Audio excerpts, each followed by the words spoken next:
May I humbly request all those standing outside to please take their seats. Thank you.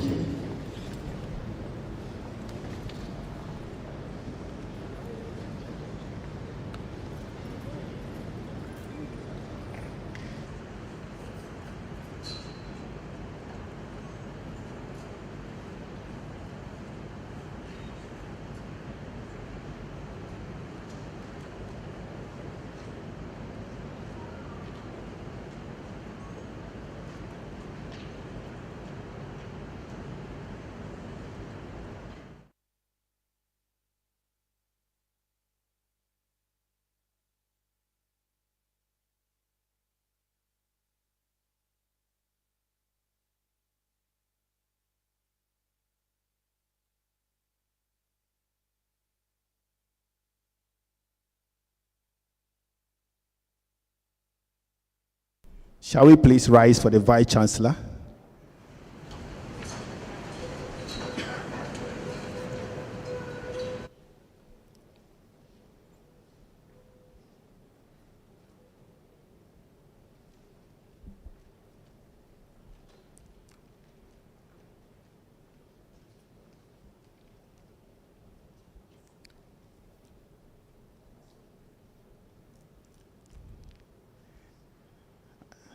I humbly invite the Protestant chaplain, Reverend Dr. Champon, to say the opening prayer.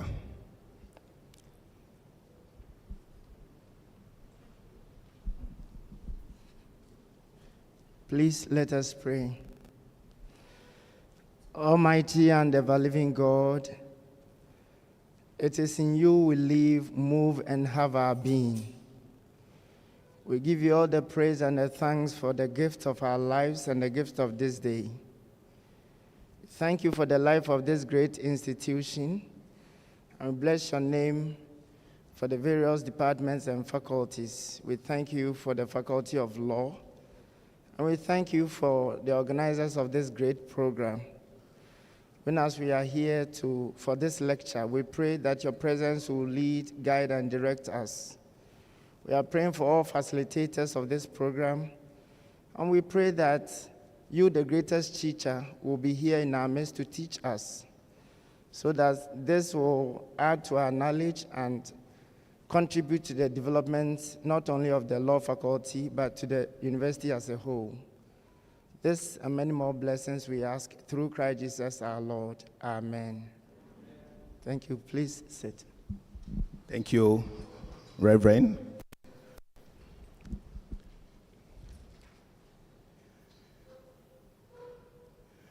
Good afternoon, ladies and gentlemen. On behalf of the Vice Chancellor and the management of the Kwame Nkrumah University of Science and Technology, I want to warmly welcome you to the best university in Ghana and the 12th best university in Africa.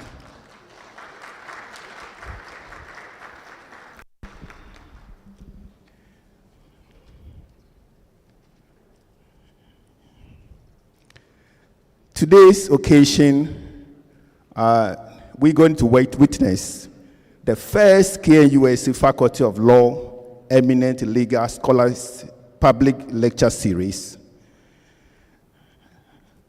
And I want to remind you that this program is live on TEK TV YouTube and the Focus FM Facebook Live. I want to take the opportunity to acknowledge a few very important personalities within our midst, so we know whom we are dealing with. We have in our midst the first female Vice Chancellor of the Kwame Nkrumah University of Science and Technology, Professor Mrs. Rita Akosia-Dixon. She's here, the Vice Chancellor of the KNUST. We also have Professor Marfo, who is the Provost of the College of Humanities and Social Sciences. He's also here. In fact, the law program is under his watch.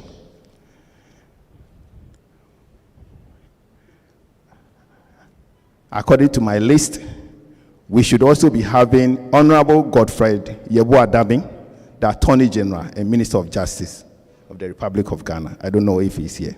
If he's not here, when he comes, we'll acknowledge him.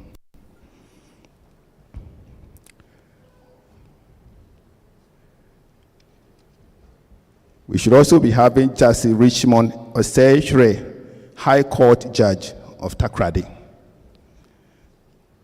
We also have Justice Richmond Osei, Justice Francis Obri, High Court Judge of Accra. The Registrar, Kumasi High Court, Edum. The Registrar, District Court, Ashtown, Kumasi. The Registrar, District Court, Asokwa. The Registrar, High Court in Kumasi. And then the Registrar of the Commercial Court, Kumasi. Because of the list, I will be introducing the important personalities in badges. Thank you very much. I now want to invite the Dean of the Faculty of Law to come and introduce the chairperson for today's program. Please put it together for him.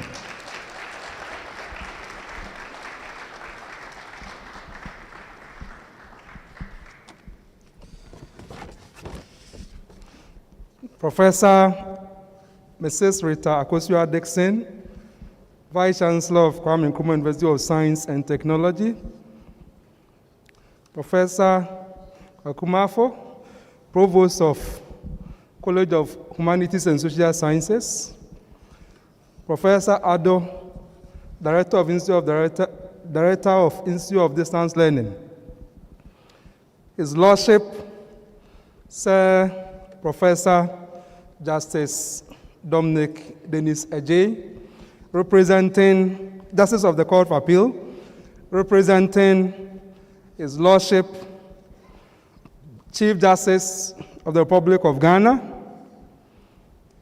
my lords, distinguished scholars, senior members, students, ladies and gentlemen. It's an honor to be here today, and importantly, given the opportunity to address you. I'm grateful to see many of you attend this event, despite the ongoing UTAG strike and the fact that students have not been able to have lectures since they reported a week and some 2 weeks ago. I'm grateful for your attendance. As I was introduced, I'm the Dean of the Faculty of Law. Now, before announcing the chairperson for this August event, permit me to say a few things. It's been less than a month since I stepped into this role. Like many of you, I've always been inspired by the history of KNUST-TEK Faculty of Law. What we started as a small unit has now become one of the best faculty of laws in Ghana and the sub-region for that matter. We thank God for that. Established in 2003 with 57 pioneer students and 12 academic staff, including myself and so many of my colleague pioneer lecturers and Professor Ernest Abuchi, Dean of UPSA, who is also attending this event. The faculty has grown its enrollment, and per 2021 data, we have about 1,069 students from diverse backgrounds, pursuing Bachelor of Law degree, Master of Law degrees, and few pursuing a PhD or Philosophy of Law, Doctor of Philosophy of Law. We've had an excellent performance of our LLB graduates who proceeded to Ghana School of Law for the bar examination. And I'm happy and fortunate to have inherited a great team, committed senior members who are doing the best to make positive impact on the future generation. For this, I owe a debt of gratitude to my predecessor, deans, and my immediate boss, Professor Mrs. Lydia Aporin-Kansa. Although there are some challenges, we have the opportunity and responsibility to define our vision for the future. And our vision as a Faculty of Law is straightforward. We are seeking to position KNUST Faculty of Law as a leading international science and technology-oriented legal education provider in Africa and beyond. Central to this vision is our intention to enhance effective teaching and learning environment and excellent research. Now, this vision is consistent with the vision of the Vice-Chancellor, Professor Mrs. Rita Akosua-Dixon, which is, quote, to position KNUST as a competitive global research-intensive institution for advancement in science and technology, for industrial and social uptake towards sustainable and global development, unquote. Now, key to the vision of KNUST Faculty of Law is the introduction of Eminent Legal Scholars and Lawyers Lecture Series, which we are here to witness its maiden lecture tonight. Like every university, KNUST seeks to benefit from invaluable partnerships. We can benefit from persons and bodies if we, together with other constituent colleges or faculties, work together in creating supportive academic environment for all staff and students. I strongly feel that the Faculty of Law has a duty to be an inclusive environment for all staff and students to realize their dreams and God-given talents. I'm therefore going to stimulate and lead a well-motivated student and staff who will have the ability to create innovative ideas while remaining relevant to the changing trends in law. I wish to assure the university community that this and other important programs will become the norm rather than the exception. We intend building our academic capacity for the future, and consequently, the faculty will be organizing regular workshops for our students and academics, and we extend invitations to wider university community and members of the legal fraternity and the bench. We at the Faculty of Law believe that the university community and Ghana stand to benefit as we expand our research footprint. Therefore, in line with this commitment, the guest speaker will be organizing a series of workshops after this event tomorrow. These include a special research article writing workshop for senior members. We extend invitation to early career academics in this university to join this workshop. Secondly, a PhD thesis and master's dissertation seminar will also take place tomorrow evening. We wish to invite all PhD candidates and master's degree students in KNUST to join this seminar. Now, as I conclude, it is pertinent to acknowledge that attaining the vision you've set for ourselves will not be easy. However, our university is gaining strength, and in fact, it is stronger now than ever before under the current Vice-Chancellor, and this gives me hope to be optimistic. I'm therefore confident we'll meet the challenges ahead of us in a way that strengthens not only our university and its colleges, but our Faculty of Law and its departments, as we enhance the value of higher education nationally and improves the world around us. Indeed, on this occasion of maiden edition of Eminent Legal Scholars Public Lecture Series, we need a person whose vision has given birth to similar vision, which is responsible for the public lecture we are going to have this evening to chair this event. On this note, I am pleased to introduce the chairperson for tonight's event. Now, the chairperson is an alumni of Kwame Nkrumah University of Science and Technology, KNUST, and prior to her appointment as the Vice Chancellor, she has been serving as the 21st Pro-Vice Chancellor of KNUST since 2018, and the first female. This is very significant. KNUST is 70 years, and the first female in its history of the university to have occupied this august position of Vice Chancellor. She had a basic education at Akontumi Primary and Royal International Schools in Bolga and Kumasi, respectively. She proceeded to St. Monica Secondary School in Mampona Shanti, where she studied for her GC Ordinary Examination, and Ridley Wesley Girls High School in Cape Coast for her GC Advanced Level Examination. She obtained her first degree in pharmacy at KNUST.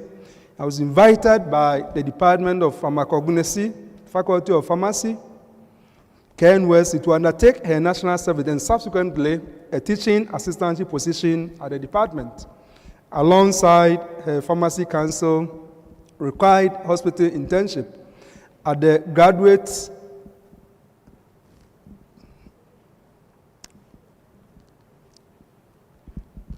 internship at the Komfanochi Teaching Hospital, Kumasi, Ghana. The chairperson pursued her graduate studies, leading to the award of Master of Pharmacy degree in Pharmacognosy in 1999, and was appointed lecturer at KNUST in 2000. She is a Millennium Lecturer. She received a Commonwealth Scholarship Award in 2003 to study for a PhD degree at King's College, University of London, UK, where she also studied a para program in education and acquired a graduate certificate in academic practice, the GCAP. She returned to teaching and research at KNUST in 2007 and got promoted to the rank of senior lecturer in 2009 and further to associate professor of pharmacognosy in 2014. In 2011, the Vice Chancellor gained a Commonwealth Academic Scholarship at the Department of Pharmaceutical and Biological Chemistry, School of Pharmacy, University of London, UK, as a visiting scientist, researching into bioactive natural products, as well as Novartis Fellow in collaboration with Seeding Labs in the United States. The chairperson is an accomplished phytochemist whose scientific knowledge and research expertise have impacted the international scientific community through training, mentorship, and scientific appraisals. Her research work spans the identification and development of bioactive natural products as standard medicine for the treatment and management of communicable and non-communicable diseases, with emphasis on anti-infective, wound healing, anti-inflammatory, antipyretic, anti-diabetic, leishmaniacida, pelucidia, and cercasidia properties based on the ethnopharmacological knowledge of selected medicinal plants, as well as bioactive bacteria, multi-drug resistance, modifying agents, and efflux pump inhibitors from natural sources.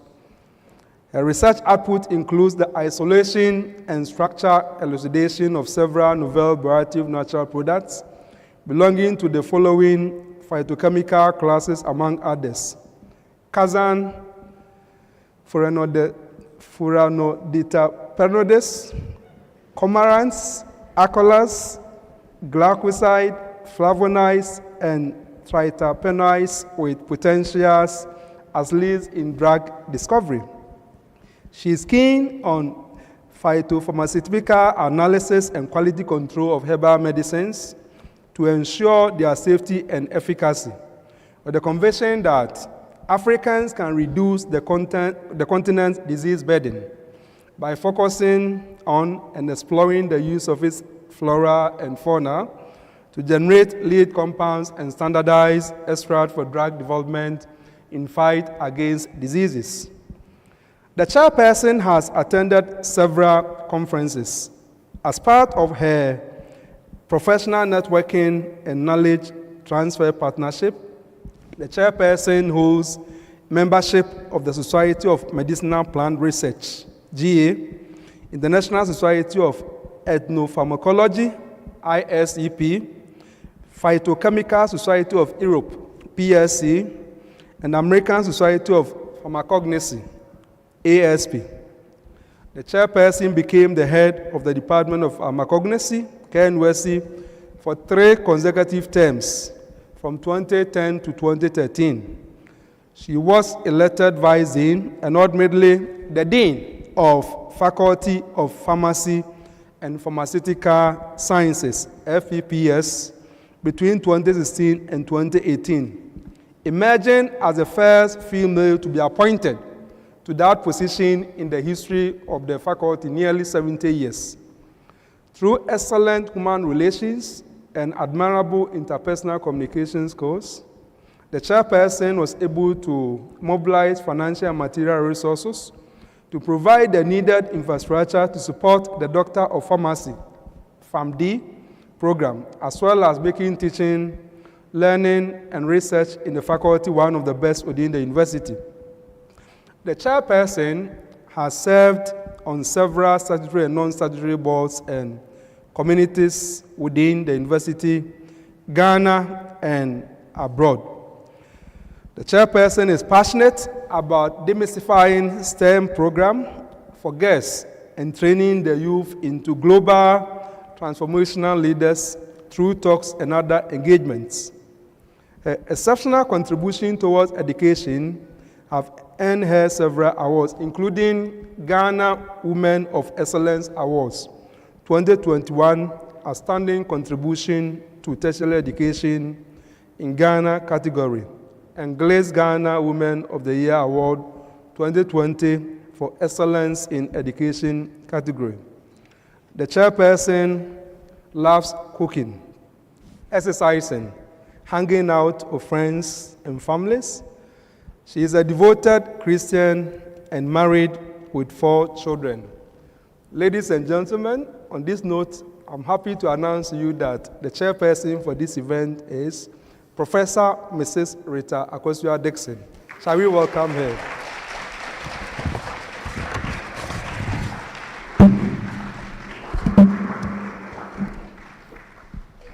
I think the chairperson is ready, more than ready to give the remarks. So,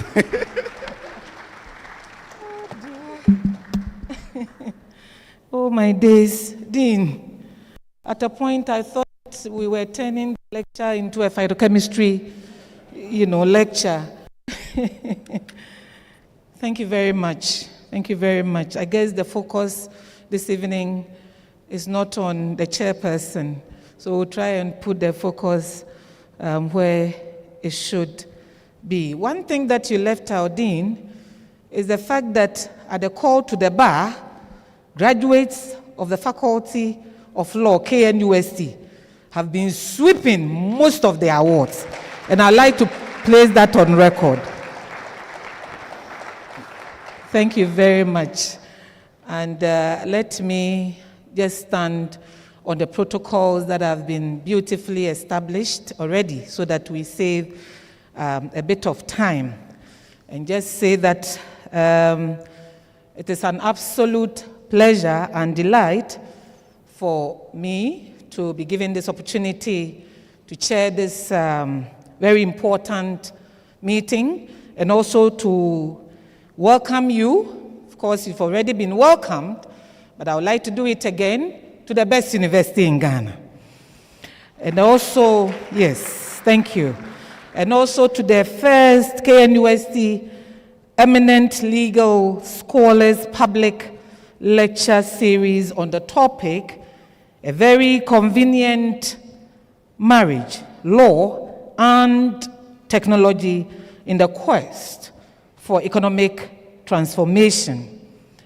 We are indeed very pleased that you were able to spare some time to be here this evening. It's an important conversation that we need to have. Before I proceed, I'd like to say a big thank you to our guest speaker for making time for this lecture. And also, we'd like to extend our appreciation to the leadership of the Faculty of Law, KNUST, for this important initiative. We believe that it's a platform that will engage our minds, and therefore we really commend them very highly. Also, let me add my voice in welcoming you, our very dear and cherished students, back home. You went home, and now you are back home. You are welcome. Let me also use the opportunity to say Happy New Year and wish you a Finshiapa. Indeed, where else could such a conversation be held but on the soil of the leading science and technology university in Ghana? And of course, the university that houses one of the best faculties of law in Ghana. We are very happy that we can have this discourse this evening. Let me also be quick to chip in that as a university we are celebrating our 70th anniversary under the theme 70 years of global impact, a new age for a renewed focus. Now, the exciting news is that the vision, mission, and the core values of KNUST are intricately linked to today's lecture.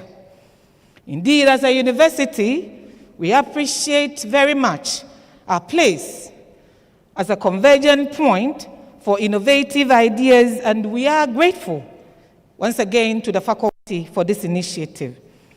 Lectures of this nature most definitely create the needed environment for intellectual discourse and chart the path for the university community, and for that matter, the nation, to acquire knowledge from eminent legal scholars and those in other fields to broaden our horizon and knowledge base to improve the quality of life of society. Indeed, it goes without saying that the pace at which technology is growing, the rate, the speed, is all there for everyone to see. Very, very fast. Someone has said that we make the tools, and then the tools will make us. Now, once we make the tools and the tools are making us, what it means is that there must be some law that will also govern the use of these tools and how human beings are behaving towards the tools that are making us. And we must be able to safeguard and protect investors who are investing so much into some of these tools, and also users of these technologies. We can talk about the intellectual property laws and all that.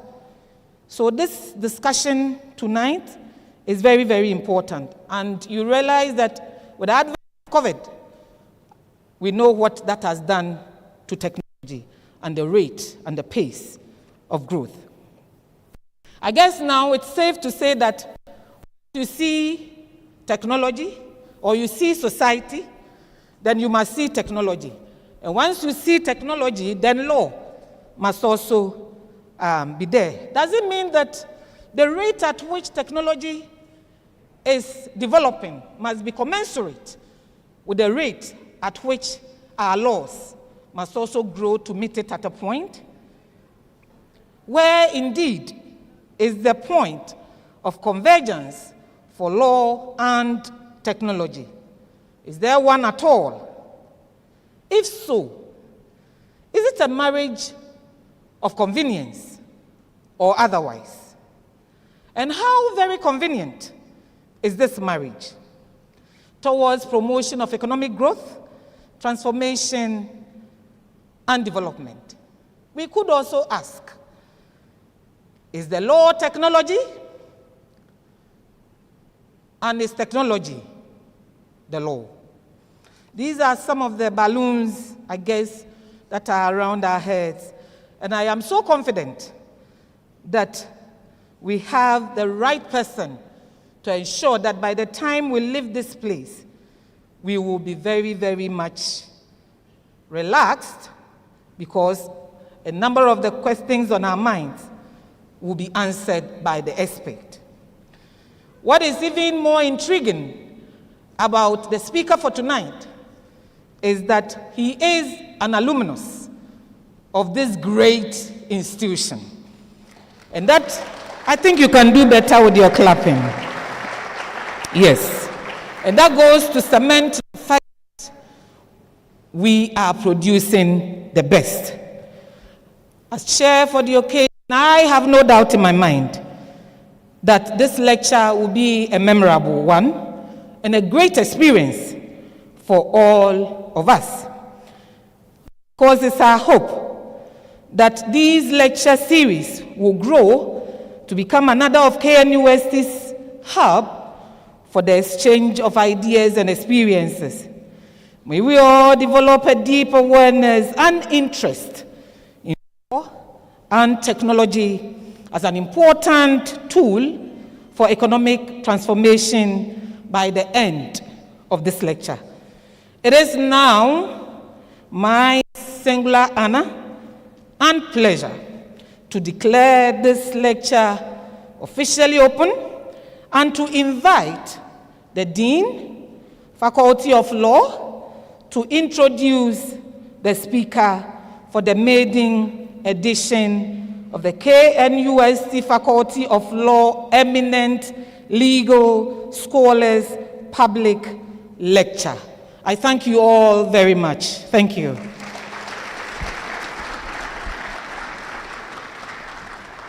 Thank you, Madam Chair. I know this lecture is going to be a memorable one, especially when it's taking place at the best university in this country. Thank you. I now hand over to the Dean to introduce our speaker for today. But before I do so, let me quickly acknowledge a few important dignitaries here. We have in our midst Justice Sir Dominic Dennis Ejay, Justice of the Court of Appeal, representing the Chief Justice of Ghana. Yeah, so thank you very much for coming. We are most grateful. We also have in our midst Justice Kofi Akowua, supervising High Court Judge Kumasi, if he's here. Okay. We also have one very important figure in our midst who will not be happy that our law faculty is the best. We have Professor Ernest Kofi Abochi.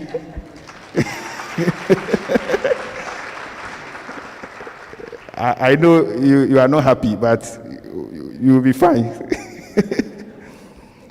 We have Professor Atinuke Adebanji, who is the chairperson for Public Lecture Committee in KNUST. We also have Professor M.J. Ado, the new director for IDL, KNUST. And I must tell you that our IDL is the best in this country. With all the regions, the 10 regions, we have offices and we have lecture studios and very fantastic infrastructure there. We also have in our midst Dr. Paul Ado, is a senior assistant registrar at KNUST. He's also here. We also have Captain Anthony Nyaba, Commander, Legal Advisor, Central Command, Kumasi. Great to have you. I know we are safe. We also have Asti Lawrence Sari Bedu, Legal Unit, Ghana Immigration Service. If he's here, let's see you. Thank you for coming. Then we also have Silemba Salis, Operation Unit, Ghana Immigration Service, Kumasi. Thank you all for coming. I will continue to introduce more personalities as we go on. Thank you. Thank you, moderator. And standing on the protocol which the chairperson has endorsed, I have the pleasure to unveil to you the speaker of the first edition of KNUST-TEK Faculty of Law Eminent Legal Scholars Public Lecture Series. The speaker has been a full professor of law since 2006 at the University of East London. And in his inaugural lecture as a full professor, he spoke on the topic, The Lighthouse on the Gold Coast, an Institutionalist Tale. This was delivered 2008.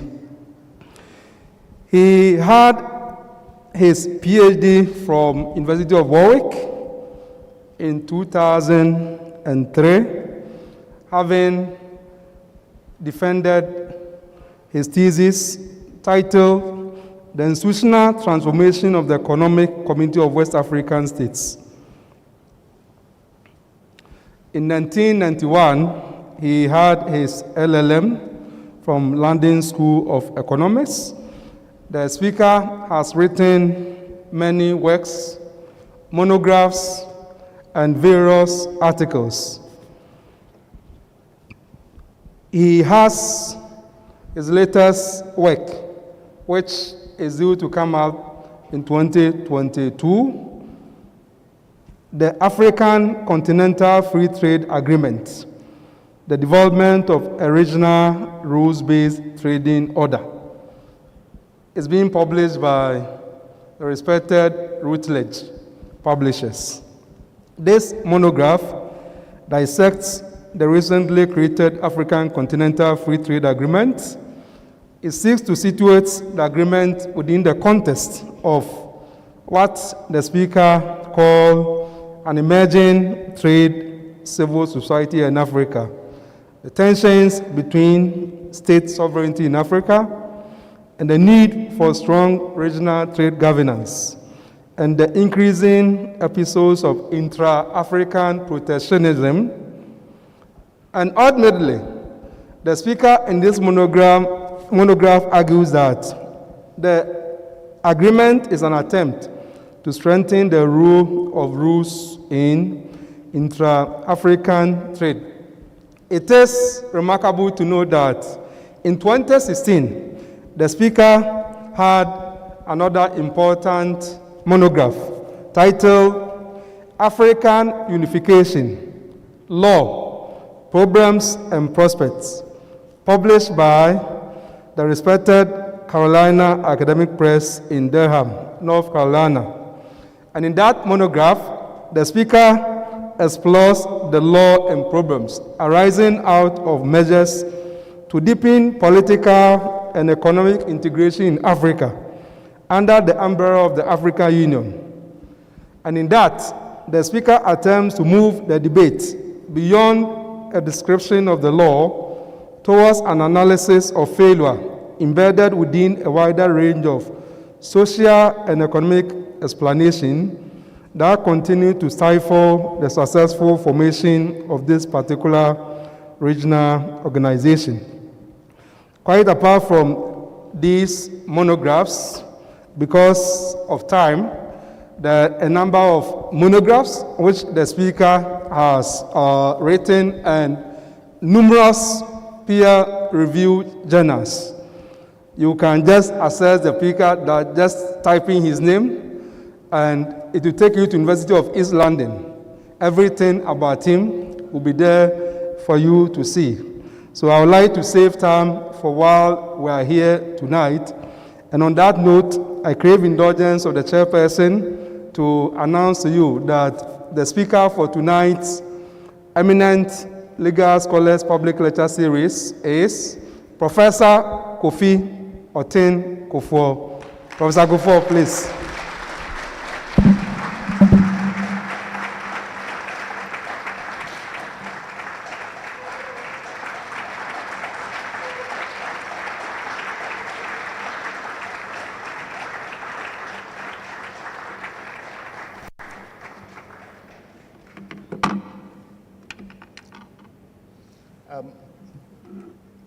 Can you hear me?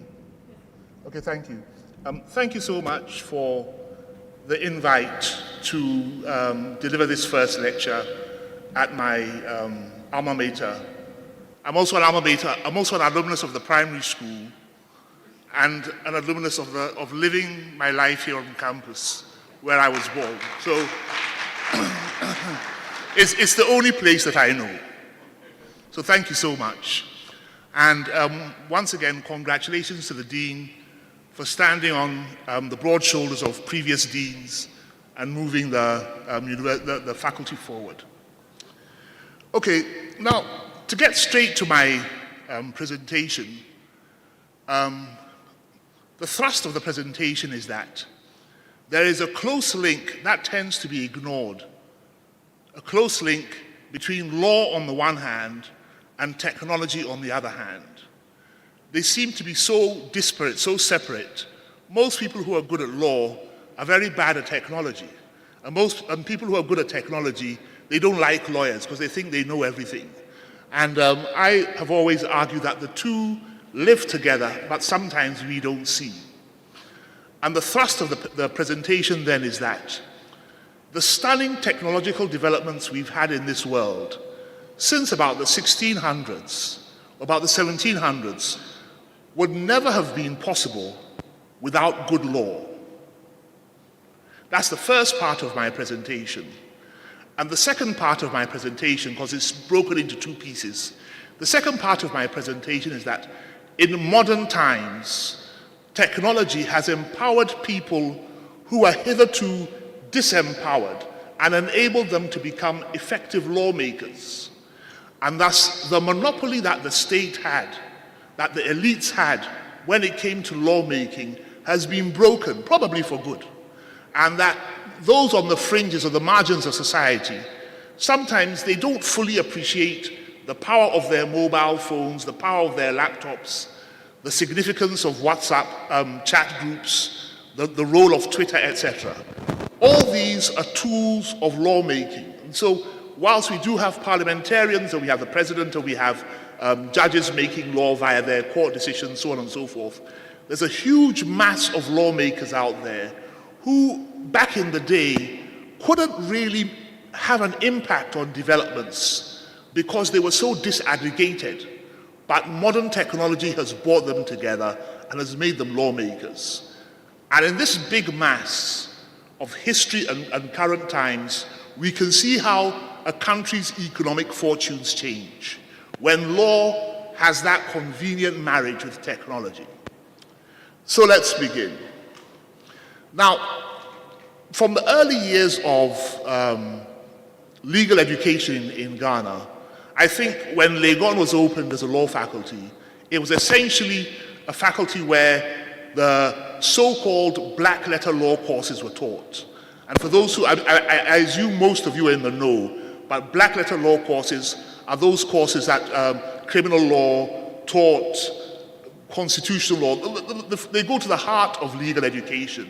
And I think anybody who wants to become a lawyer or wants to study law must have a full appreciation of those modules. But then in the 1960s, the law faculty at Legon decided to take a step further and branch out into interdisciplinary perspectives on the law, and began the so-called law and movement. That law wasn't going to stand alone anymore. The students were going to be taught the role of law in society. And the Legon Law faculty invited two well-established American professors, Professor Robert Seidman and Professor William Harvey, I beg your pardon, to become members of the faculty and move the faculty forward in this direction. After they left, however, it does seem that the faculty slipped back, Legon faculty slipped back into the classical standard black letter law courses. And you had the feeling that the impact of Professor Seidman and Professor Harvey had been lost. However, if you took a closer look at the faculty, you'd find out that this wasn't really the case, and that there was a residue of some scholars out there who were really interested in law and. People like Professor Kwesi Boche, they were interdisciplinary scholars, and I remember reading a paper of his on third world poverty, entitled Transforming the Periphery. And it's a very good dissection of why third world countries are poor. And it was a mixture of law and economic policy. In more recent times in Legon, you have Professor Raymond Atuguba, I beg your pardon, and he's a very good interdisciplinary scholar. And I read a paper of his on the internet and lawyers. Same here too at KNUST, the most recent dean, Professor Nkansa, is an interdisciplinary scholar. And I was also talking to Delali Gau about her work as a law and economics scholar, and that's an area, an interdisciplinary area that's of immense interest to me. So it's very interesting, very heartwarming to find out that the new dean wants to take the work of the faculty forward and build the faculty as an interdisciplinary center, where they don't just study law alone, they make law the fulcrum or the center of study, and the spokes from that fulcrum or the spokes from that center reach out into economics, urbanization, and now technology, and other issue areas that hitherto most people who studied law did so in isolation and had very little time for an interdisciplinary approach. My conversion to an interdisciplinary approach to law was after I left here with a first degree in law and history, and I went to the United Kingdom and I applied to study at London School of Economics, and I wanted to become a company lawyer because I really like company law here, taught by the late Ohiniba Albert Kojamankwa. When I went to the LSE and I met my academic guidance tutor, a man called Professor Roberts, he was speaking to me, what did I want to do? And I said, I want to do international legal finance and company law, so I'll do my master's, take the bar exams and become a solicitor and then move forward. And he said, okay, that's fine. But he did direct me. He said, look, there's another gentleman called Patrick McCausland, and he runs a class on law and urbanization. And I didn't know what it was about. And he said, oh, you're from Ghana? Yes, he knows a few Ghanaian law professors. I should go and sit in that class just to see if I like it. And I was hooked after I'd finished the first lecture with Patrick McCausland. And I never looked back to life as a practitioner or anything, because he explained to the people from the developing country in his class that the developing country has enough lawyers who can secure bail for miscreants, fight endless land law cases, sit on the bench and deliver the best judgments, so on and so forth. What the developing countries don't have is those who see law as a tool for social change. Not that lawyers haven't been involved in social change, they have. But it doesn't seem to be something that's studied in the universities. The universities produce the wonderful lawyers, they go out into the big world. Yes, they do play some role in political and social activism, but they're not really schooled in the way law intersects with other issue areas. And so I became a very interdisciplinary person, and I haven't looked back, and I'm really happy about that.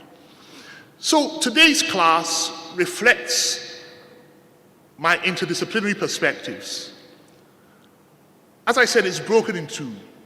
The first part, it looks at the rise of two superpowers, two of the world's three superpowers.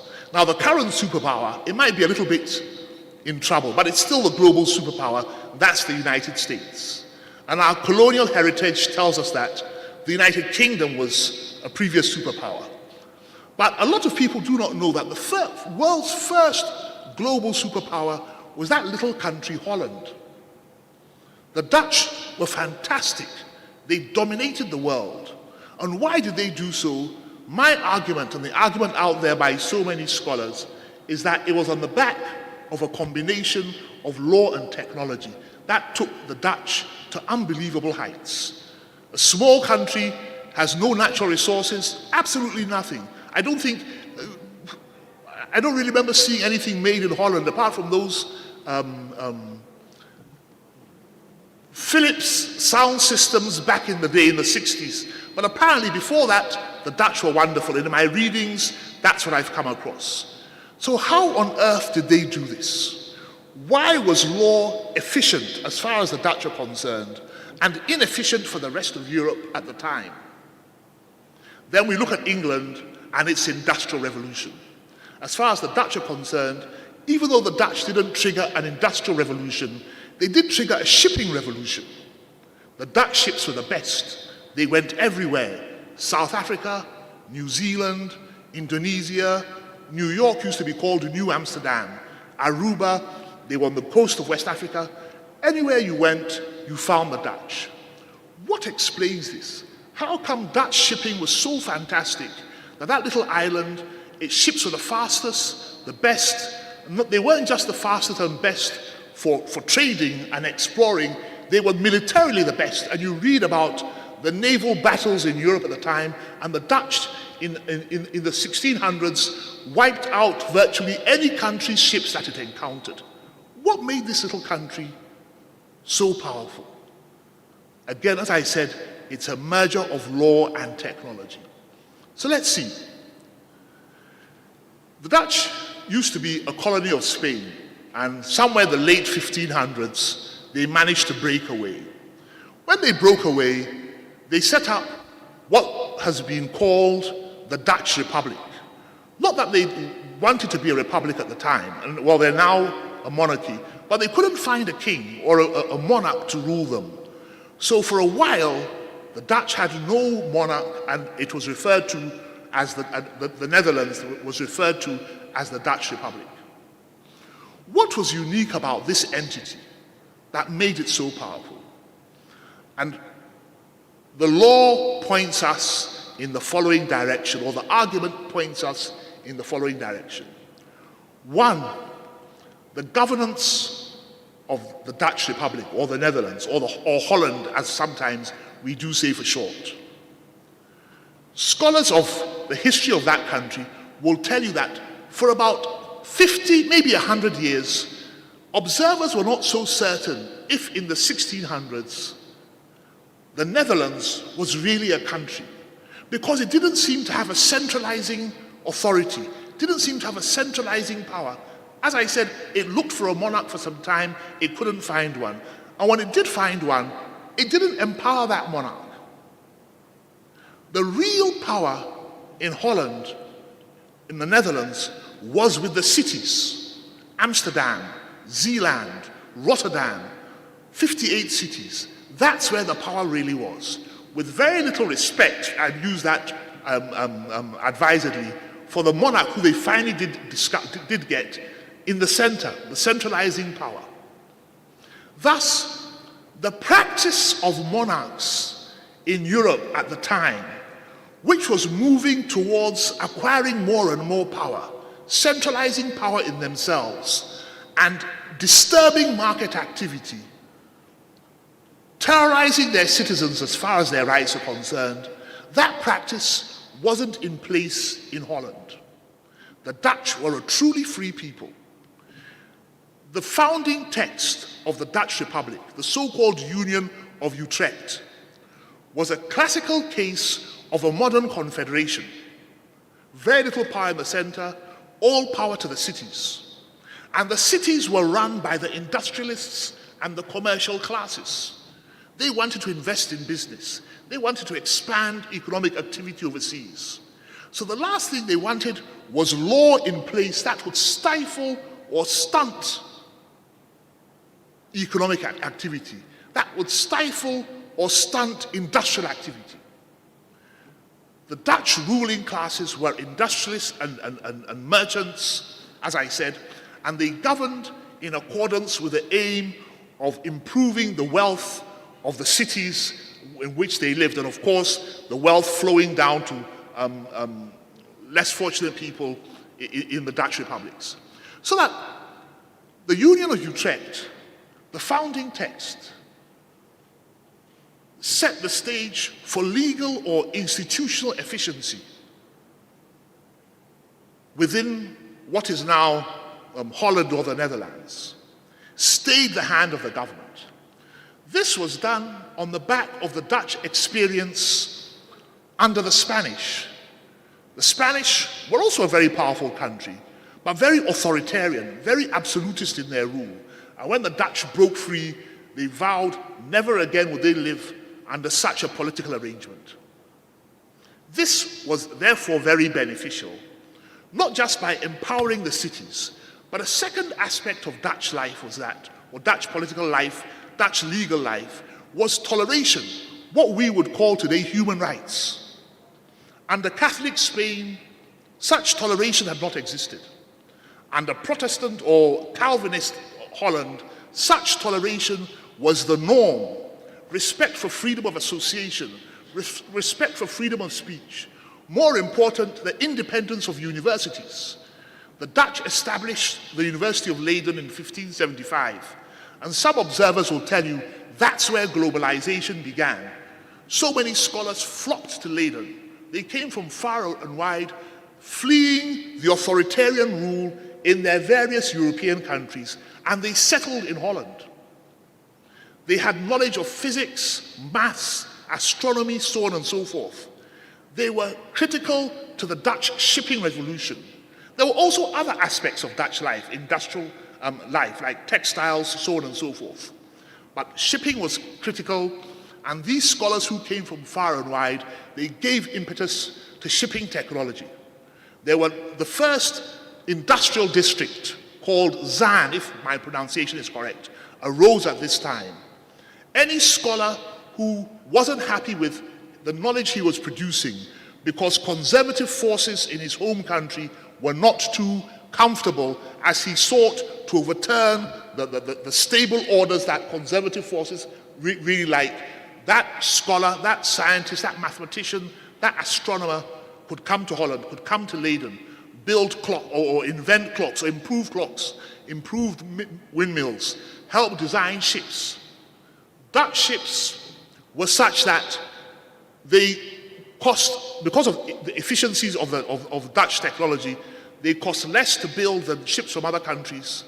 They traveled faster, they required less crew to man those ships. You could see that the efficiency in the shipbuilding industry.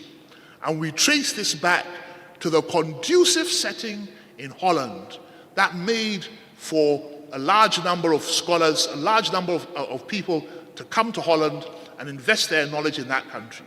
It also is a reflection of the investments that the Dutch middle classes could make in overseas expansion, overseas commerce, so on and so forth. If we accept the definition that institutions shape the relations that we have in society, we have two kinds of institutions: formal institutions, that is acts of parliament, judicial decisions, local government law, military decrees, constitutions, and informal institutions, customs, habits, taboos. Together, if we accept that together, these institutions shape our relationships and decide how efficient a society is, determine the extent to which a society will become productive. Then we can see why the Dutch got to the top of the class. Their formal institutions were very good. The Union of Utrecht, and might not have been that stunning, might not have been that incredible if the laws in Holland were bad. Allowed the Dutch to stretch out their hand across the globe. They could only do so on the back of stunning technological developments. In Holland, that's the marriage. Law on the one hand, technology on the other hand. The two came together to give us this wonderful little country. I mean, their glory days might have been gone, but a lot of Dutch do remember their glorious past. So now we come to the second episode of technological developments and the law. And again, it's very historical. But as I was telling the Dean when we were coming here, inside all of us, there's a little historian trying to get out. And I know people might not take history too seriously, but inside all of us, we always have some historical aspects or some history that we reflect upon. Now, to the north of Holland, to the north of the Netherlands, was England. Another tiny, seriously underrated country that no one in his or her right mind in the 1500s would believe for 1 second that come 2 centuries, 3 centuries down the line, that insignificant little island will take over the world and set up an empire the likes of which the world has never seen. It had never seen since and had never seen before that. How on earth did the English do this? How did they pull off this unbelievable miracle and leave an imprint on all of us to this day, speaking English, so on and so forth, embracing their customs? How did England become the world's first factory? Just as today China is the world's factory, and before that maybe Japan, a little bit, and the United States. The world's first real factory was England, a country, again, no natural resources of any real note. My argument is that, again, we see a serious case of institutional efficiencies. The institutions in England that emerged were really good, based on the idea of constraining the power of the monarch. Just as the Dutch had constrained the power of the monarchs a few centuries earlier, the English too went down this path. Now, I think I might have mentioned the fact that when you constrain the power of the monarchs, or when you constrain the power of the ruler, it creates a very convenient setting for economic prosperity.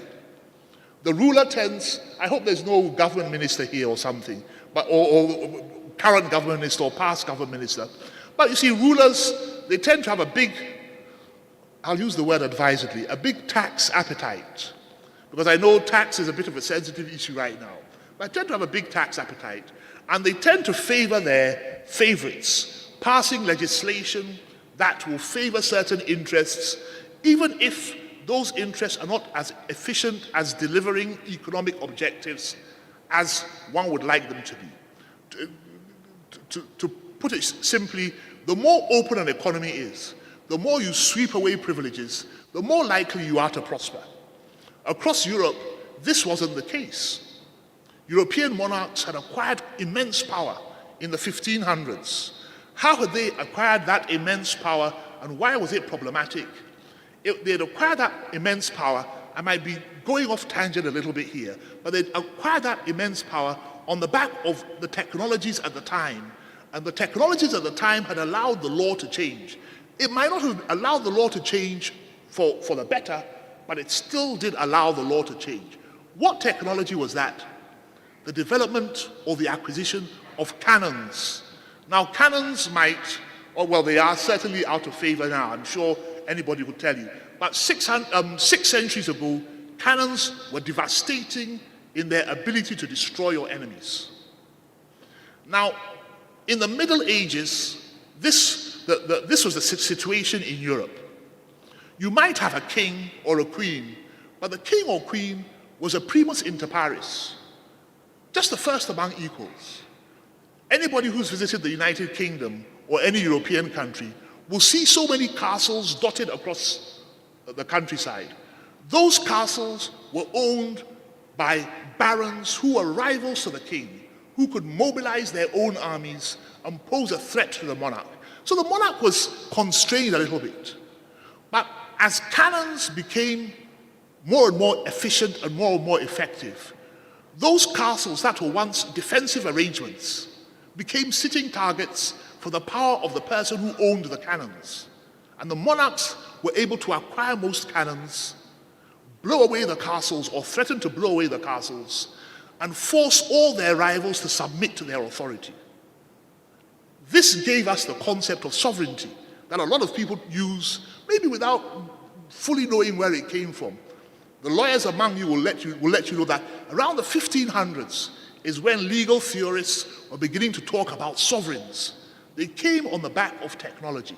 So even though I've strayed a little bit, here's a link between law and technology. Fundamental change in law came on the back of a fundamental change in technology.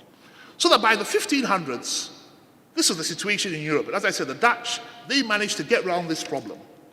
But not so the rest of Europe. In England in particular, we now saw the monarch telling his subjects he ruled on God's authority, the divine right of kings. See, he'd become so powerful, he felt he didn't need the consent of his subjects. These ideas came to a head in the 1600s, and the United Kingdom went through something known as the Glorious Revolution. I'm not going to talk too much about it, but the Glorious Revolution struck a blow for democracy. It struck a blow for parliamentary interests. The defeat of the monarch in the Glorious Revolution resulted in the strengthening of Parliament. No longer was there the monarch as an absolutist ruler. We now began to move in the direction of parliamentary supremacy. Second, the Glorious Revolution also struck a blow for judicial independence. And before the English kings and queens knew it, their hands had been tied by the new legal constitutional arrangements in the country. What was the consequence? Before the Glorious Revolution, the kings could disturb your civil and political liberties. Afterwards, they couldn't. Just as the Dutch went through an intellectual flourishing, the law in England now allowed for a similar intellectual flourishing. And overnight, there was that explosion in technology. Prior to the Industrial Revolution, prior to the Glorious Revolution, the monarchs had so much power, borrowing money, investing money might have even been a risky business. The monarchs could borrow money from you and refuse to pay back, and you had very little opportunity, very little chance of recouping. The finances in England were rather unstable, rather on shaky grounds, and investors weren't too happy at the extent of monarchical power. But then the Glorious Revolution comes along, and there's a constitutional realignment, a constitutional reset. If that's the case, now anyone who invests in technology invests safe in the knowledge that his technological investments will yield the dividends that he wants, and that he is safe, therefore, in investing his money or his know-how. Progressively, the United Kingdom from about the mid-1700s began to move towards embracing very radical technology, because the power of the monarch to interfere in markets had been stunted. Parliament, representing shipping interests, representing emerging industrial interests, were ever so happy to back the new emerging technologies at the time. So, what did happen, or what had emerged, has led one scholar to point out the fact that the Industrial Revolution, yes, it was a knowledge revolution. It was an organizational revolution as well, since a lot of manufacturing moved from the home to the factories. But it was also a property rights revolution, a legal revolution, because if property rights were not secure, there is the likelihood that there might not have been the degree of investment in technology that led the United Kingdom to unbelievable glory. There were other changes. Patent law in the United Kingdom had to be redesigned, and gradually patent law moved from being rather rigid, very clumsy, expensive to file a patent, the difficulties of resolving disputes, so on and so forth. All that was rationalized and made much easier for would-be investors to use. Would-be investors could now rely very much on patent law as a means of protecting their intellectual property. But before all of this, the Glorious Revolution struck that decisive blow for technological developments and led the United Kingdom down the path of unbelievable glory. So our survey or our excursion into history has shown us a few insights into how law creates a wonderful technological setting that has given, or that gave the world the kind of developments that benefited all of us. Some observers said that if a man had died in the 1300s and had come back in the 1600s, the world would have been the same. But if he died in the 1600s and came back in the 1800s, he would have been stunned at the degree of technological development. And what had happened in that period was the improvement in the institutions that govern society, including governing technology markets, so on and so forth. Now to more modern times and the technologies that we all have, that we hold in our hands, and that I made mention of in the earlier parts of my lecture.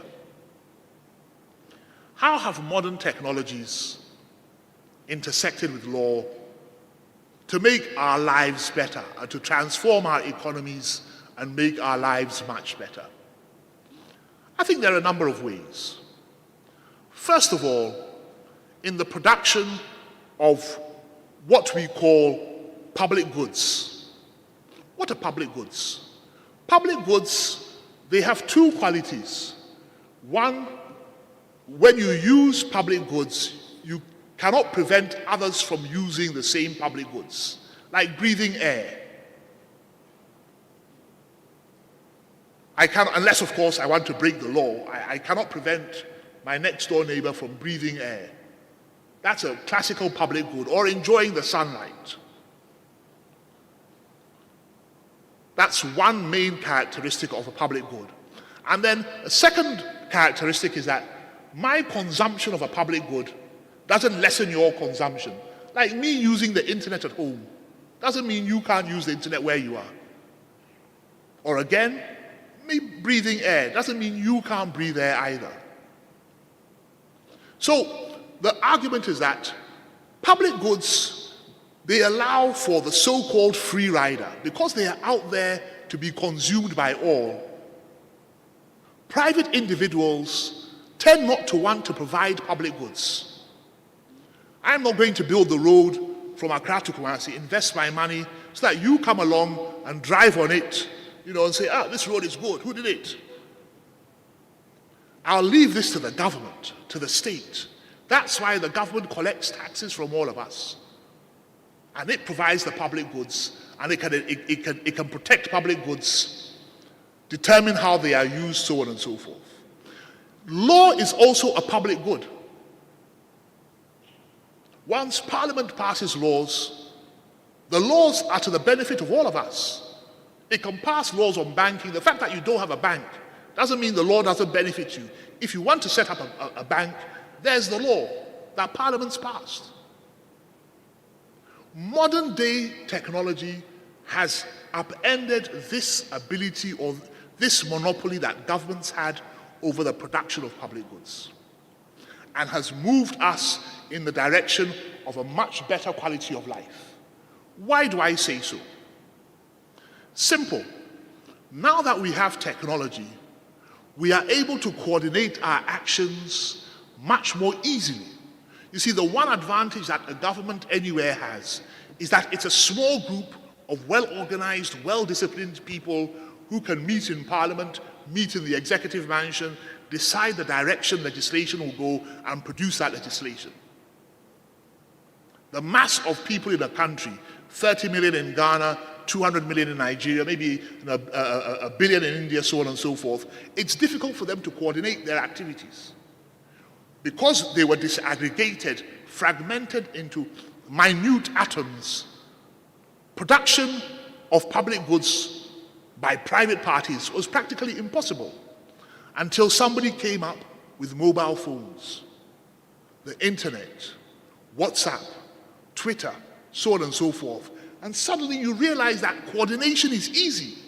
The kind of coordination that the government monopolized is now available to all of us. If the government doesn't provide law, we the people can sometimes provide law. A wonderful example, deforestation. There have been numerous attempts to have an international treaty on deforestation.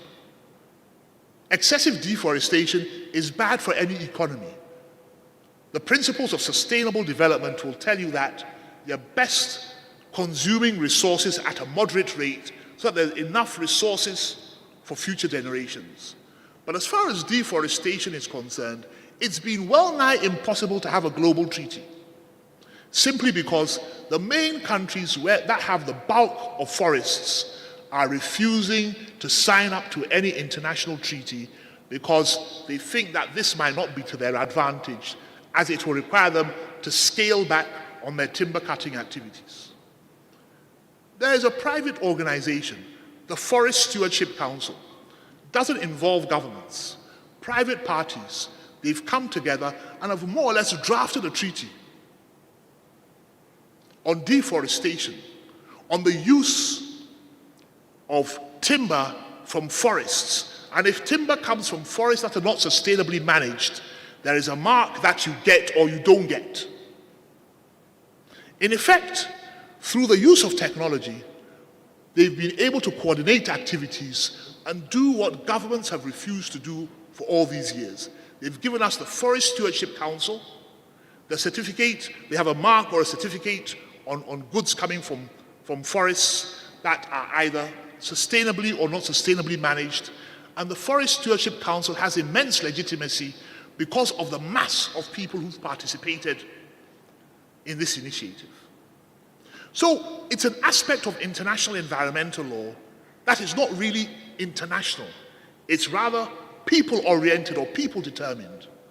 But it is still obeyed and it's still effective because technology also gives the participants the power to monitor what's happening in various countries.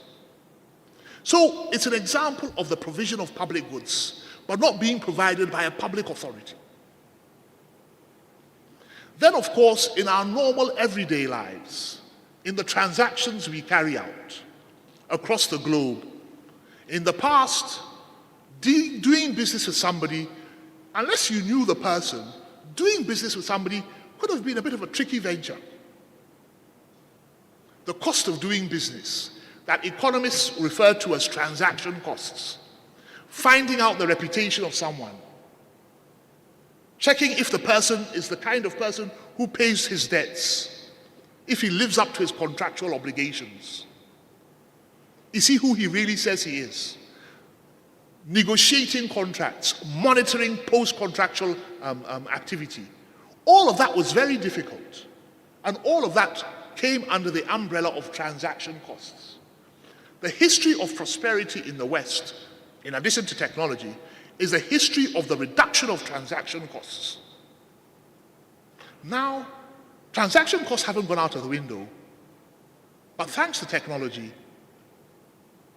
the cost of doing business has been lowered. And I don't mean the ease with which you make payments, the ease with which you can find out about your business partner, the ease with which you can monitor your business partner's behavior, the ease with which you can actually look for commercial partners. All of that has been lowered considerably. So that the law that we passed, that was on the statute books, that was wonderful, but was difficult, I wouldn't use the word enforce, but difficult to uphold. Because we didn't know that much about our business partners. You enter into an agreement with somebody and you find out he's a con artist after you've invested. That has been minimized thanks to technology. Technology, therefore, has strengthened the law. See, when you're in the UK or the US or somewhere and you haven't paid your credit card bill, they will hunt you down and find you on the back of technology. And if you refuse to pay, they will record your name in a credit reference bureau. And anytime you go and look for another loan, you'll be told you still owe MasterCard £2,000. When are you going to pay? I had an aunt here, she's passed away. She'll credit your cloth from you in a doom, and when you go and look for the money, after about 6 months, I'm sorry, I'm going to have to speak in Chi this one. Brewer, oh yeah, that's what she will do. Put her, this is in the 70s. If you want your things, you haven't bought the cloth, take the cloth back. And you go and give to the next person on credit, she too won't pay. But now, we have a means, an improving means of monitoring how people behave in the marketplace. Banking laws can now be made much stronger or much more effective on the back of technology. commercial laws, a whole host of legislation. I attended a conference on blockchain, and they're talking about how blockchain can bring about clarity in land sales, something that's very problematic, especially in Accra. So technology strengthens existing law. One final area is in our informal relationships. What's the role of technology there? Law, again, as I said at the beginning, it's not just what's on the statute books. Customs, habits, conventions, taboos, all of them come together to make up the law. And some observers will insist that that aspect of law is probably even more important than formal law. Nevertheless, technology allows us to engage in relationships in the past, I think about the relationships today that we wouldn't have engaged in the past. Why? Because now we can build alliances without the need even for the state in our lives. How do we do so? What's a very good example? As I was telling the dean yesterday, Wikipedia. I don't know who's the CEO. I don't want to know. It's always updated. There's always new information. There's a multitude of participants who invest their time and effort in Wikipedia and have constructed it as a flat platform that all of us can enjoy. Once in a while you might get a message, pay £2, but nobody ever pays. Compare this to the Encyclopedia Britannica of old, where if you go to someone's house and you see the person has the Encyclopedia Britannica, it means the guy knows book. Now, I haven't looked at Encyclopedia Britannica for ages because I've got Wikipedia, built by alliances thanks to technology. There is wealth in those networks. They might not be market networks, they might be non-market networks, but they add towards, or they go a long way towards the transformation of our lives, including economic transformation, by finding information, so on and so forth. And that's enabled by modern technology. So, the two live together.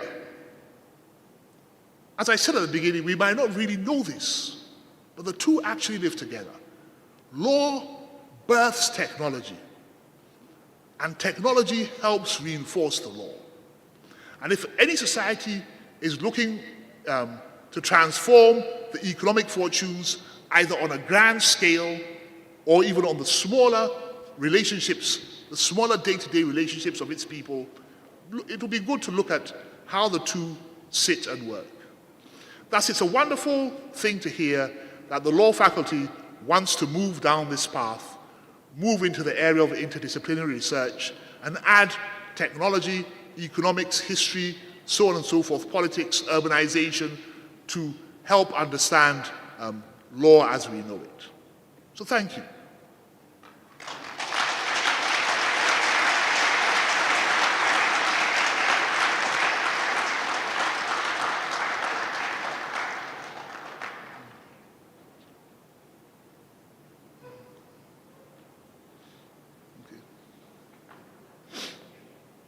Okay, I finished.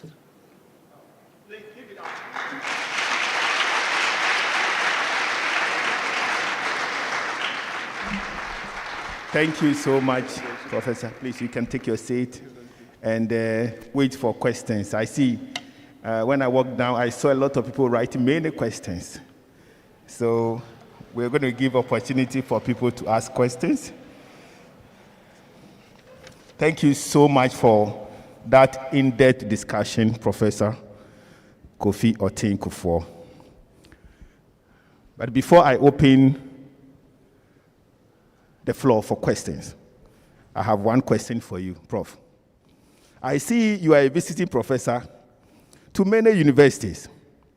University of Ghana, Gimpa Law School, the Institute of Advanced Legal Studies, the University of London, Latchpart Research Center. But we don't have KNUST. When are you going to be part of visiting professor to KNUST? The next time we want to have this. No, that's a question you answer later. And then the next question is, when are you coming home to join us fully? Some. Okay, thank you so much. Ladies and gentlemen, you all agree with me that has been an in-depth discussion. Good work done by Professor Kofi Oten-Kufuor. Please give it up to him again.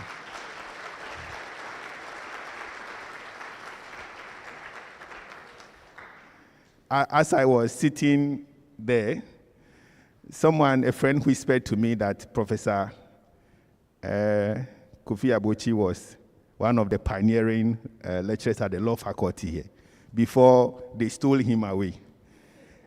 So Madam Vice Chancellor, we have to find a way of bringing him back. Thank you so much. I'm going to open the floor for a few questions. Maybe we'll take about 5 questions, and Prof will attempt to answer them, and then we'll open the floor again for another set of questions. And may I humbly invite to help me with, yes. Please take along this. We are still in the COVID, so please help. Thank you.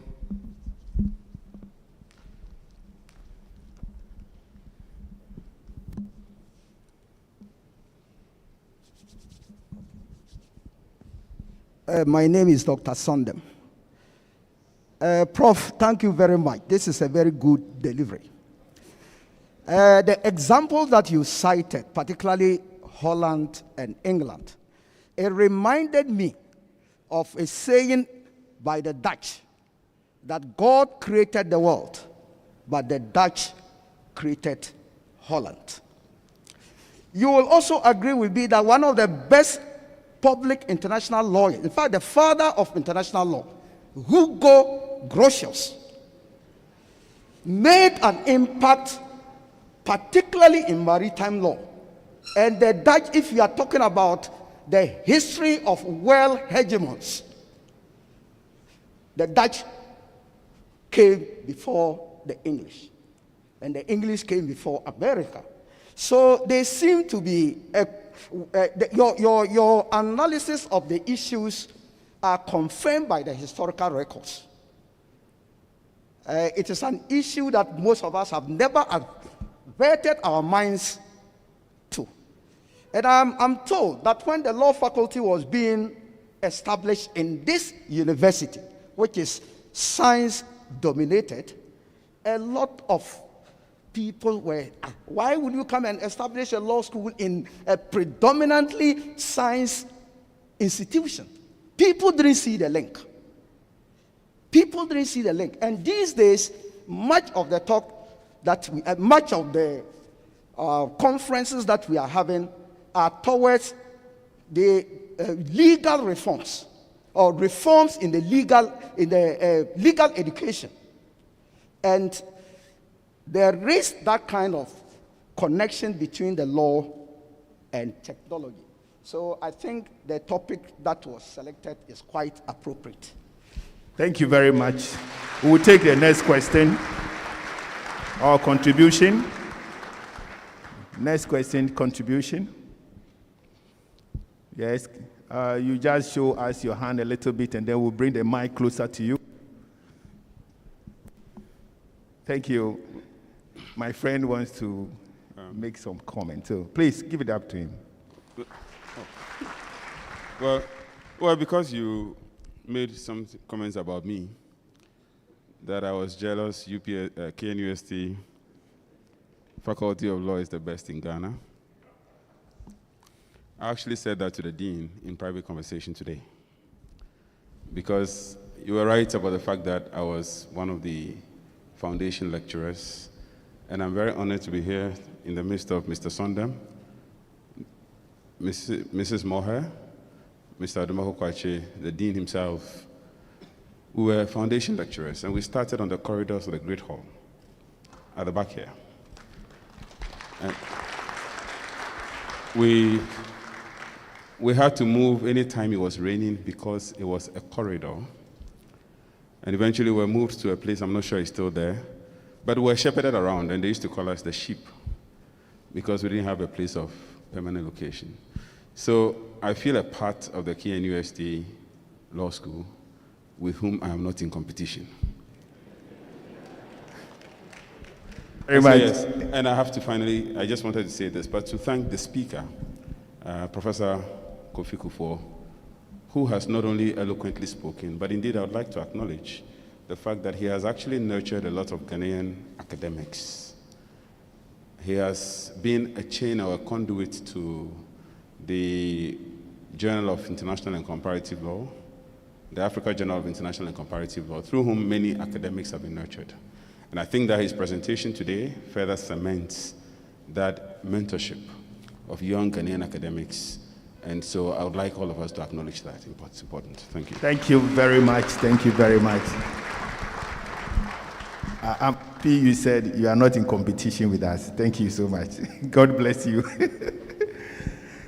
I don't know if we have some questions or some hands up somewhere. Okay, please.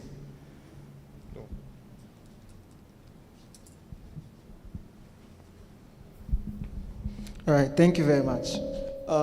My question to Prof is, during the presentation, the examples given were England and the Dutch, who in his analysis said they didn't have so much natural resources and they haven't so much, or they didn't empower their monarchs so much. The antithesis to this ideology is the African situation. So does it mean that our abundance of natural resources and the power vested in our monarchs is the reason why we are poor and we are having problems? Thank you very much. I'll allow Prof to attempt to answer those questions, 3 questions. Prof.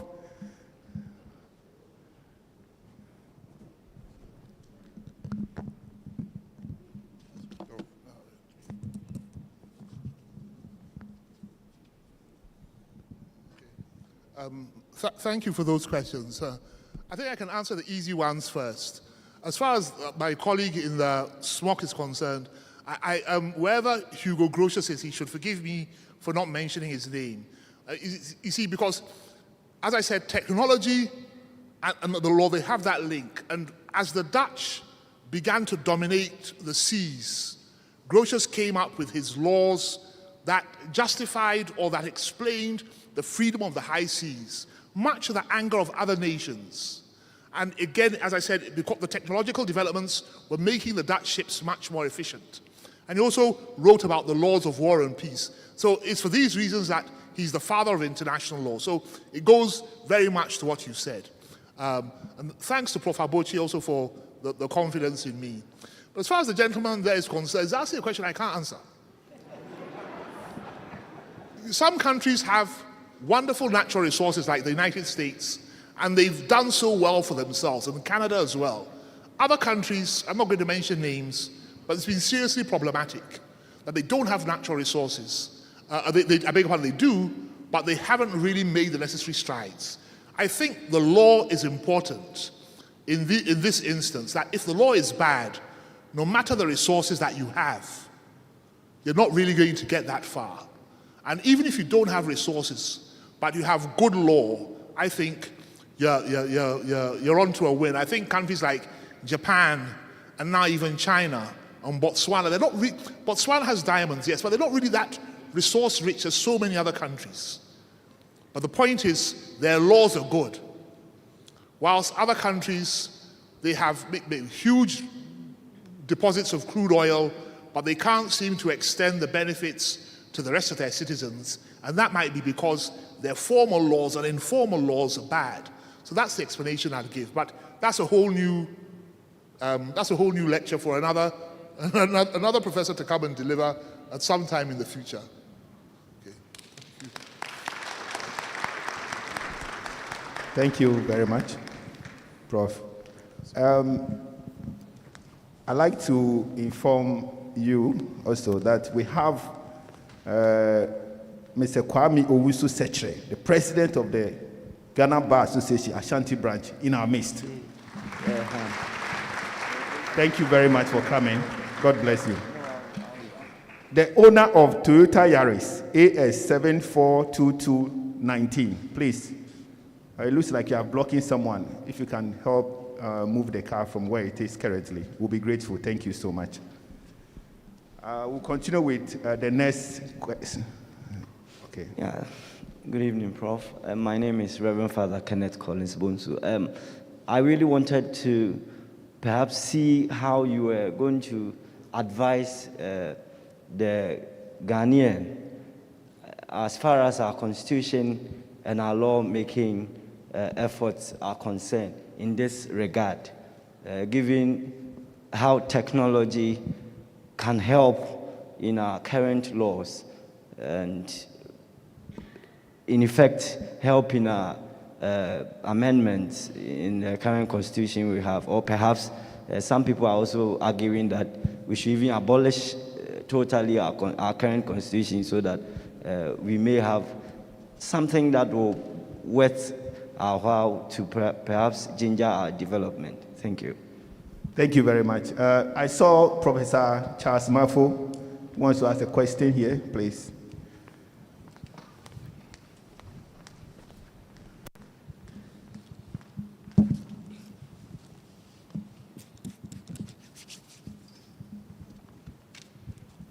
Yes, Prof. We listened, and it seems to me, anywhere you talked about this marriage between technology and law, we have some positivities. I mean, things that will inure to the benefit of all. So I was trying to ask, to what extent do you think this marriage could be detrimental to the state? I mean, recently, I don't know if you're following in Ghana, the president travels one, and the next day, the cost of the traveling is out there, right? Well, I think it's because of technology, right? We get to know. So I want to know if you could say something about that. But would you also think that, I mean, I hear you saying good law, good law. Is there anything like a bad law? Would you consider Article 71 as one of them? Thank you very much. Thank you. Prof, if you can take those two questions before. Okay, the Dean wants to ask a question, please. Okay, Dean, please proceed. Thank you, Prof. Kufuor, for the well-delivered lecture. At the point, I was wondering whether you have put a microchip in your brain. I was looking at your forehead, and you're not making any reference to script. But we're giving very detailed historical specifics, which is quite impressive. Mine is probably not just a question, but a comment. From the point of view of healthcare law and policy research, especially when it comes to medical advances, we are confronted with this issue that the relationship between law and technology, is it like the chicken and egg paradox? Is it the egg which came first, or the chicken?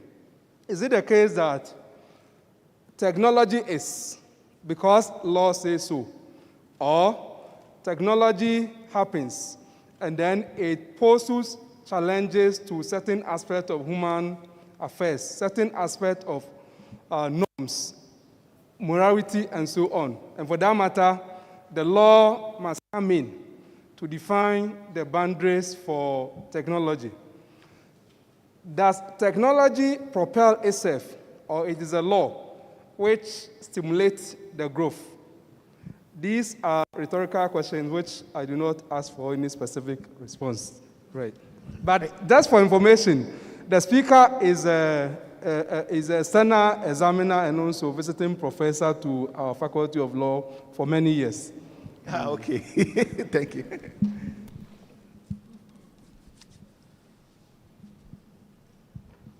Okay, you see, I think the two questions, the one on tech that Prof asked and the one that the gentleman asked on technology, I think they come together, they're roughly similar.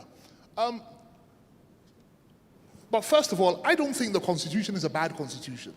I might not be the flavor of the month when I say that, but I don't think it is. I think, yeah, it has its flaws, but I think every Constitution has its flaws. But I think it's a good Constitution. And it's lasted up 20, 25 years. And sometimes you might not want to upend the Constitution because you might produce results you're not prepared for. When sometimes you disturb what you might think is a bad set of arrangements. I always tell my students in the UK, when Mikhail Gorbachev came to power in the Soviet Union in 1985, he was a fully committed communist, and all he wanted was for communism to be a little bit more open, and he wanted a little bit more restructuring. 6 years later, the Soviet Union collapsed. So sometimes you have to be very careful. I think the courts, they interpret the law. Through citizen activism, you improve aspects of the law that are bad. And therefore, bringing the two of you together, technology is very beneficial. I mean, I know it has its downsides, but it's very beneficial. And I think one aspect that I hope answers part of the question is that the modern technology we have via radio stations and so on and so forth, they do cast a lot of light on government business. Yes, there might be the negative aspects where people hide behind computers and send nasty messages, so on and so forth. But you just have to look back 30 years or 40 years ago, and we knew nothing about the people who led us. Absolutely nothing. We didn't even know who the ministers were. And ministers in the First and Second Republics, they were like gods. You didn't know who they were. You didn't know where they lived. They were practically untouchable in the sense that you couldn't question them as to their good or bad policies. I think with the Third Republic, things changed a little bit. Then there was the brief military period, but even towards the end of military rule, technology was enabling us to call our rulers to account. So I think technology helps us refine the Constitution, helps us to give good effect to the Constitution. And I wouldn't upend it.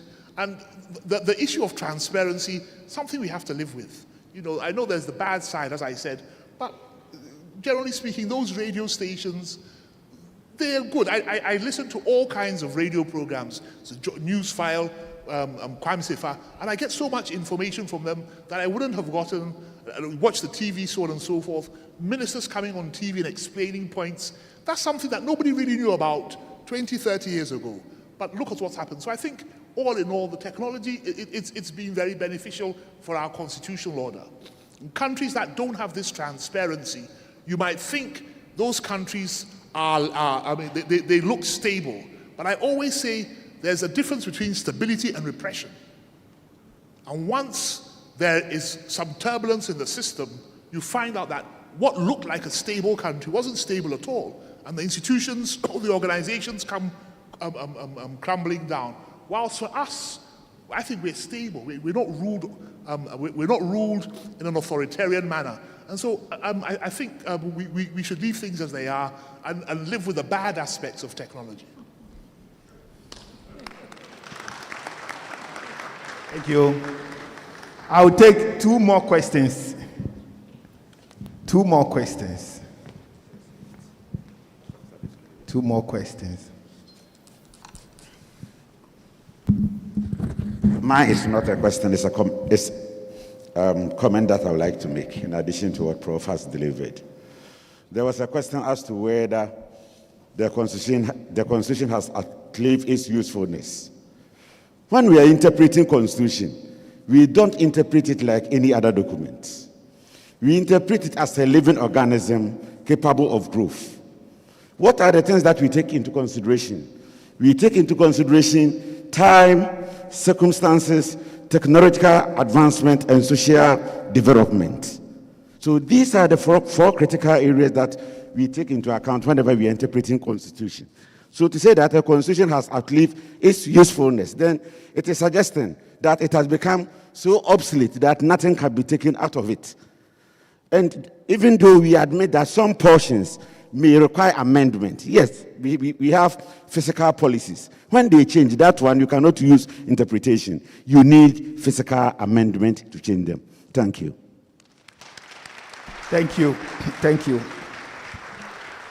Shall we take one more question and then we'll be done for today, the question and answer session?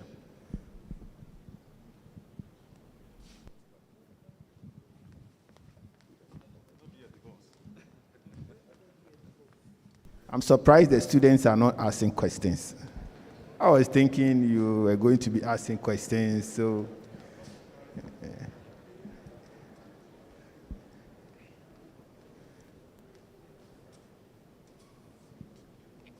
Okay, it looks like we have one student who wants to ask a question there. Thank you. The floor is open, please. Thank you very much, Prof, for that insightful presentation. With respect to whether or not technology and law remain intertwined, I would want to ask this question as regards the 499 saga, getting admission challenges into the Ghana School of Law. All of a sudden, we saw about 790 pass lists, and you either mandatorily had to find your name in that pass list or forget it. Then all of a sudden, with the aid of technology, another list came out, and students got to find out that perhaps they passed, but because of space issues and whatever, they were more or less denied access. To what extent could we facilitate technology as regards addressing admission challenges to the Ghana School of Law?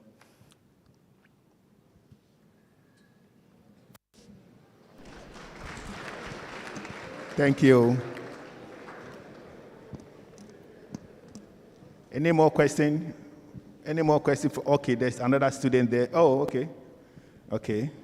Let's take 1, 2, then. Hey. Thank you very much.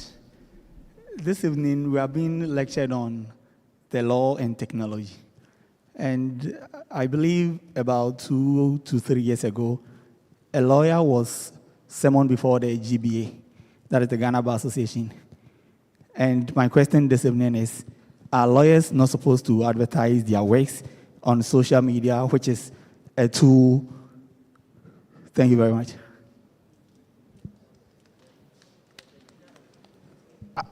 I will take one last question, and then let's give the space to one last question, then we are done for today.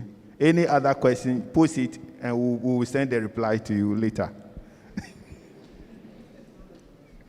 We'll use technology to send the response to you. Thank you. So in your lecture, one of the running themes was that decentralization allows for technological growth and economic advancement. So the question is, looking at how decentralized we have to be to allow for economic growth and technological advancement, looking at how of late the excesses of capitalism and then protection of consumer rights and all of that, there's still a need for law to come in place, or there's a certain level of central planning in a certain way that has to protect consumer rights and protect consumers as a whole. And also, there's also a need to achieve a certain balance in protecting rights of the consumers and then allowing for space for technological advancement. So how, in your opinion, what do you think is the best way of striking a balance between protecting consumer rights and allowing space for technology to grow? Thank you. And there's a last question. So we'll take the answers from Prof, and then we'll be drawing the curtain to a close. Sorry.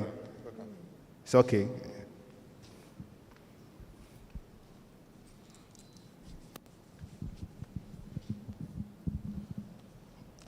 First of all, I don't have the answers to every question, especially about the admission to the law school. I didn't follow what was taking place because, of course, I don't live in Ghana, but I did notice that there's a lot of tension, a lot of people are upset, and I would have thought, but again, I don't know, that perhaps in this modern world where we now have Teams and Zooms, maybe it eases pressure on the law school in Accra, but that's just me guessing. I don't know too much about the ins and outs, so perhaps somebody who's more familiar with the facts can enlighten you. But the gentleman at the back asked a good question about the issue of decentralization and how do we strike a balance between the centralization of power and the decentralization of knowledge, because it does seem that in any country that you go to, a lot of, for the purposes of our lecture, a lot of technological developments have come when government has performed its classical functions, providing the law that protects your investments, protects your knowledge, like the Dutch did, allows you to flourish. What the law shouldn't do is to disturb your knowledge. There's one reason why the Mediterranean coast of Europe, for example, one reason why it fell behind in terms of economic development. If you read your history books, you'll find out that the Portuguese and the Spanish were the first to visit Africa. Don't think the English were visiting Africa because they didn't have the ships. But one thing about those countries along that coast is that the governments were very authoritarian, very suppressive of rights, didn't do what governments are supposed to do, that is, encourage with the law. They were more suppressive with the law, and it was the rise of Scotland, the rise of Holland, the rise of the Netherlands, where you saw the government performing its true classical functions. So, striking a balance is the aim. As to how it's going to be done across societies, that will differ from country to country. But I think, for example, in Ghana, we probably have reached a place where we've managed to get that balance, that the government in Accra does what's required of it. It passes legislation. But in terms of people's inventions, people's creativity, maybe things like copyright law, so on and so forth, might need some improvement. Because you always hear about musicians complaining about copyright, so on and so forth. But I think the government does what's required. It leaves us alone to carry out what we think is best. It doesn't interfere in research in the universities, doesn't do anything of the sort, as compared to maybe what was done or what continues to be done in some other countries. So striking the balance is a good thing. It's a difficult thing to achieve. But I'm always inspired by the words of the Prime Minister in the Second Republic, Kofi Abrefa-Buzier. Somebody asked him a question, I think it was to do with governing the economy. And he said, look, a Prime Minister can have all the power, but can never have all the knowledge. And the best thing for a country to run smoothly is for ordinary citizens to be allowed to, come up with their own technology, come up with their own ideas, and government will protect your investments. So that's how I see things. But how it's to be done on a case-by-case basis, that's very difficult. But I think Ghana, we thanks to Parliament, the courts, citizen activism, I think we're on the path towards having a government carry out the functions it's supposed to carry out, and nothing more, nothing less. Okay. Thank you, Prof.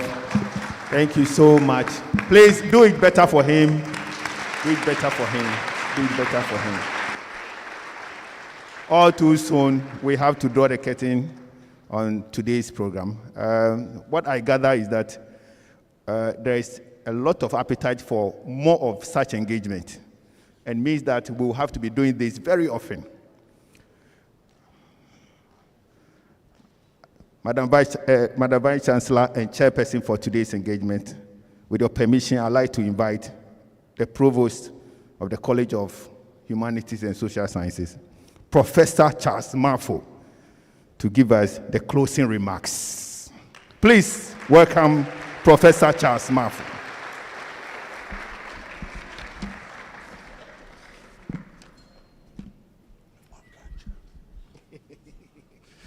Yeah, thank you very much. We would like to thank each and every one of you for gracing this occasion. I mean, as the MC said, and the Dean has also emphasized in his speech, we hope to continue this. Most of the time, bring people like Prof to come and give us interdisciplinary topics like this. And so all that we want to say is that thank you for coming. And as you go, always get back to our platform, our website, Social Sciences.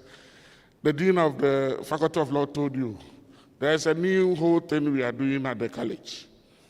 Not only Faculty of Law, but Faculty of Social Sciences and also the KSB, that is the KNUST School of Business. On that note, once again, thank you and have a good evening. Thank you, Professor. And to add a little bit to that, I want to inform you that KNUST is still the best. And as we speak today, we are over 80,000 students. We have about 520 programs, unique programs, which are not common anywhere. Thank you very much. I now invite Madam or Mrs. Rose Asamoah to give us the vote of thanks. Mrs. Asamoah, please put it up. Welcome.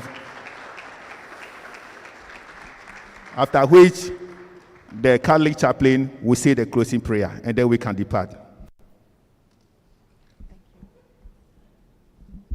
Thank you. Honorable Chairperson, Professor Mrs. Rita Akosia-Dixon, Vice Chancellor of the best university in Ghana, Provost of the College of Humanities and Social Sciences, Dean of the Faculty of Law, KNUST, Honorable Justices of the Judiciary, learned colleagues from the bar, distinguished speaker of this premier faculty of law, eminent legal scholars, public lecture, lecturers, students, our most cherished invited guests, all protocol observed. Ladies and gentlemen, it gives me a great pleasure to be invited to give the vote of thanks on this memorable occasion. Our in-depth gratitude and appreciation, first of all, goes to the Almighty God, in whom indeed we live and move and have our being, and has made this public lecture a success, and of course, a memorable one. On behalf of the Dean of the Faculty of Law, KNUST, I would like to say thank you to the Vice Chancellor for accepting the invitation to chair this August event.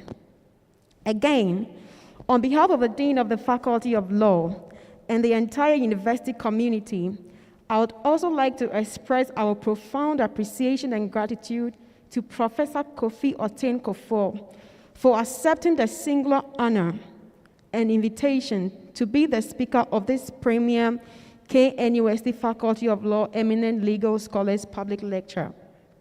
Thank you, Prof, for educating us on the link between law and technology. I would also like to thank all other members of the university community, senior members, staff, heads of various departments, lecturers of the KNUST Faculty of Law, students, for your presence, as well as the Dean of the UPSA, Professor Kofi Abochi, my first-year constitutional law lecturer. Thank you for gracing the occasion.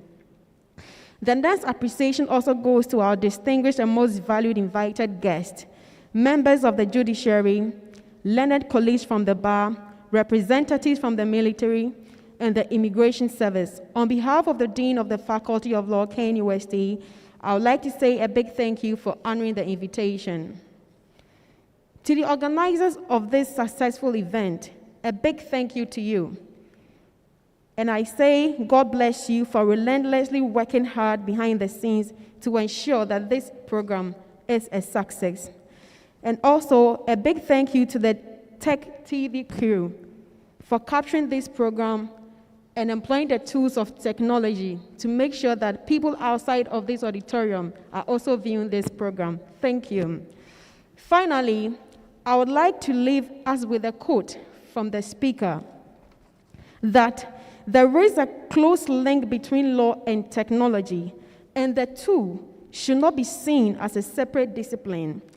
Law should rather be seen and adopted as a tool for social development. Thank you.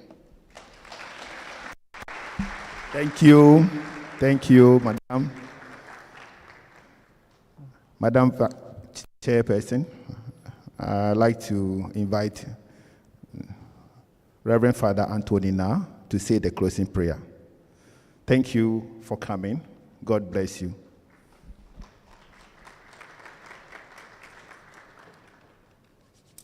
Thank you. Shall we please rise for prayers? Our help is in the name of the Lord who made heaven and earth. Dear Lord and Master, we are so much grateful to you for the gift of our lives. We thank you for this great day. We thank you for this opportunity. We thank you for the gift and life of this prestigious university as we celebrate our 70 years of global impact and our desire for a renewed focus. We pray you, O Lord, that you guide our activities all through the year and make us continually enjoy your favors and protection. We are grateful to you for the management, authority, staff, and members of this university. We thank you for the College of Humanities and Social Sciences, and we are grateful to you for the Faculty of Law, the dean, members, and staff of this faculty. We thank you for the planning organization team who have organized this rich, full program for us so that we all know the link between law and technology and to help us advance in our economic transformation. We pray you, O Lord, as you have gathered all of us here for this august occasion, even as we depart from here, go before us, blessing us, leading us. May we enjoy your protection, your love, and care in our life. And even as we go, may we continue to reflect on this marriage between law and technology. We make all these prayers through Christ our Lord. Amen. Please remain standing for the Vice Chancellor and invited guests to depart.